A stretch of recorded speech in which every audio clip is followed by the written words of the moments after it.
Olá, pessoal, tudo bem com vocês? Espero que todos estejam muito bem. Eu sou a professora Yara e vou falar com vocês a respeito de equações exponenciais.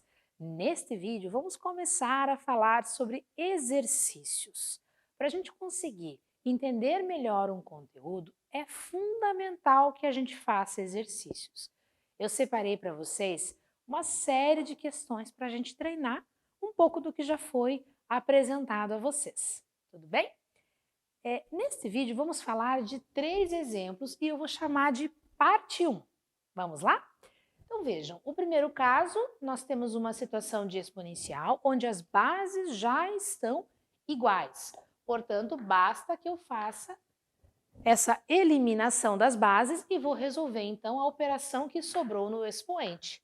Essa operação que sobrou é, na verdade, uma simples equação do primeiro grau. Então, letras para um lado, números para outro. Então, 2x, vou passar o x para cá subtraindo e esse 1 vou colocar para o outro membro positivo. Nesse caso é um caso bastante simples, então a gente vai simplesmente resolver e dizer que o meu x vai ser igual a 1. Portanto, meu conjunto solução me diz que é 1. Dando continuidade, nós temos o segundo caso, também muito similar ao primeiro. As bases já estão iguais.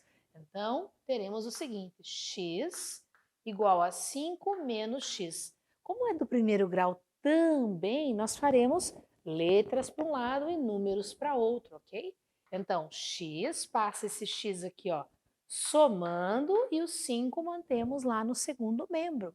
Agora, vamos ter 2x igual a 5, tá?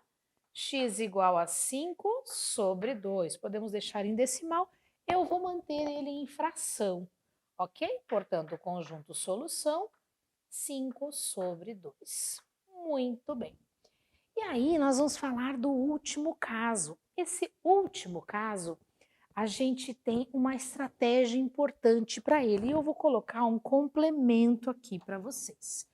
Pessoal, eu tenho a presença de um decimal na base, né? Quando eu tenho decimal, faça a gentileza de anotar. A gente deve mudar para fração irredutível.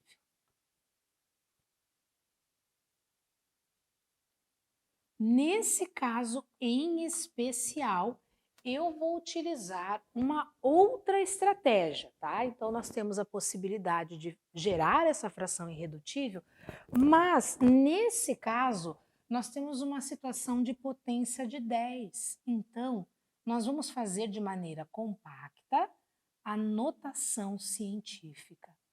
Eu tenho duas opções, tá? Notação científica, ok? Vou fazer por ser potência de 10, mas muitas vezes faremos o decimal se tornar uma fração irredutível. Vou até fazer um destaque aqui para vocês ficarem sempre atentos, tá? Porque às vezes a gente olha uma questão e pensa assim, poxa, como será que eu faço, né? Como que eu saio desse processo aqui? Aí vamos lá. Então eu vou manter 10 elevado a x. Se você se lembrar, isso aqui é uma notação científica, então aqui é 1/100. E basicamente isso aqui vai ser 10, ó, se eu andar 1, 2 casas, menos 2. Na prática seria 1 vezes 10 a menos 2. Mas lembra lá, eu estou, na verdade, resolvendo uma equação exponencial. Então eu preciso tornar as minhas bases iguais. E é exatamente isso que eu fiz. Portanto, vou eliminar e vou chegar em x igual a menos 2, ok? Tivemos, então, neste caso, uma condição de resposta negativa, certo? Então, anote essas dicas. Siga sempre as minhas orientações e você vai acertar sempre.